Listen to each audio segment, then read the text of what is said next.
Antes de iniciar, queridos hermanos, con cada uno de los fragmentos y perícopas de la segunda parte del libro del profeta Zacarías, a la cual hemos hecho referencia a lo largo de toda esta meditación que hemos hecho de los primeros 8 capítulos de este libro,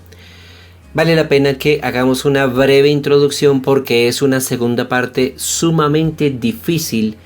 en cuanto a la lectura misma, en cuanto a descubrir sus fechas, composición, autor, destinatarios, y merece que nosotros desde este humilde ejercicio pastoral que hacemos para comprender la palabra de Dios de una forma práctica, también lo tengamos en cuenta.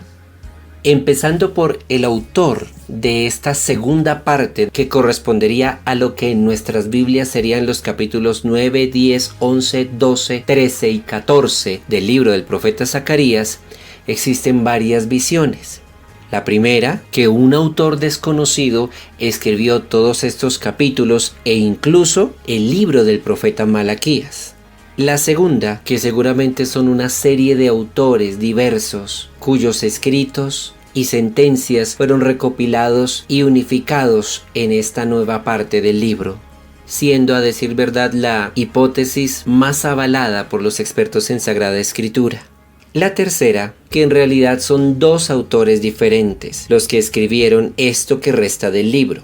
Uno de ellos los capítulos 9, 10 y 11 y el otro los capítulos 12, 13 y 14. Entre otras cosas por el estilo literario, porque en los 3 primeros capítulos predomina la escritura en verso, en los otros 3 en prosa, por el vocabulario, por diversas expresiones textuales que allí aparecen. En cuanto a la época, también hay diversas propuestas de en realidad cuándo fueron escritos estos 6 capítulos restantes del libro del profeta Zacarías.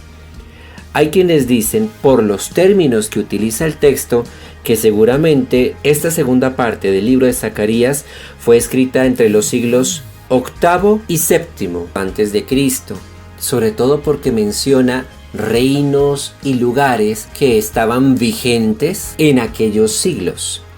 Otros expertos en Sagrada Escritura proponen que más bien fue escrito entre los siglos IV y III antes de Cristo, y que los nombres que allí aparecen como Egipto, Siria, Israel, Efraín, José, fueron nombres simbólicos de antiguas realidades equiparados a nuevas situaciones, a nuevos territorios, a nuevos personajes. Independientemente de las posibilidades, y recordemos que nosotros nos estamos centrando en este estudio más en el posible mensaje que podríamos extraer de cada fragmento para aplicar a nuestro estilo de vida, que cuál fue el autor verdadero, que realmente dónde se escribió, que realmente para quién se escribió, que en qué época lo escribieron. Me permito excusarme porque la lectura de esta segunda parte del libro de Zacarías no la haremos a partir del texto de la Biblia hebraica Stuttgartensia, sino a partir de la traducción que utiliza un muy famoso experto en Sagrada Escritura, Alonso Shekel, en su libro Comentario a los Profetas. Y no por capricho personal, sino porque cuando voy a leer los fragmentos en el texto original hebreo, encuentro imposible casi que entenderlo en español, con una sintaxis, con un orden de escritura tan extraño que poder leer un fragmento entendible para nosotros se hace muy difícil. Así que en este contexto procedamos a reflexionar la última parte del libro del profeta Zacarías, posiblemente escrita por una serie de distintos autores que incluyeron en el libro de Zacarías estos últimos oráculos dirigidos a diferentes naciones y al pueblo de Israel. No sin antes tener presente algo que nunca podemos olvidar. Cuando decimos que autores distintos al verdadero profeta incluyeron al final del libro estos fragmentos, no estamos diciendo de ninguna manera que son inventos o que son mentira. Voy a ponerles un ejemplo. Supongamos que Alexander Ávila Ramírez está escribiendo su autobiografía y en algún momento le comentó a un amigo suyo una confrontación que tuvo con un sacerdote a quien le recriminó que utilizara el ministerio sacerdotal como adorno para su orgullo, sin reconocer la grandeza de lo que realmente es el servicio del altar, el ministerio sacerdotal.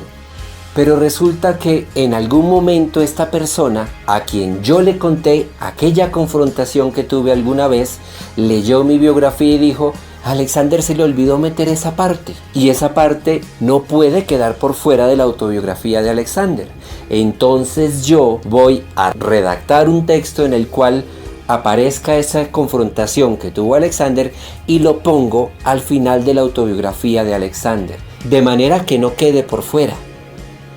Si nos damos cuenta, esa narración no es mentira, ni es un invento, es real, solo que no fue el autor original de la autobiografía quien la puso, sino alguien que después dijo: no debe quedar por fuera, de alguna manera la vamos a poner.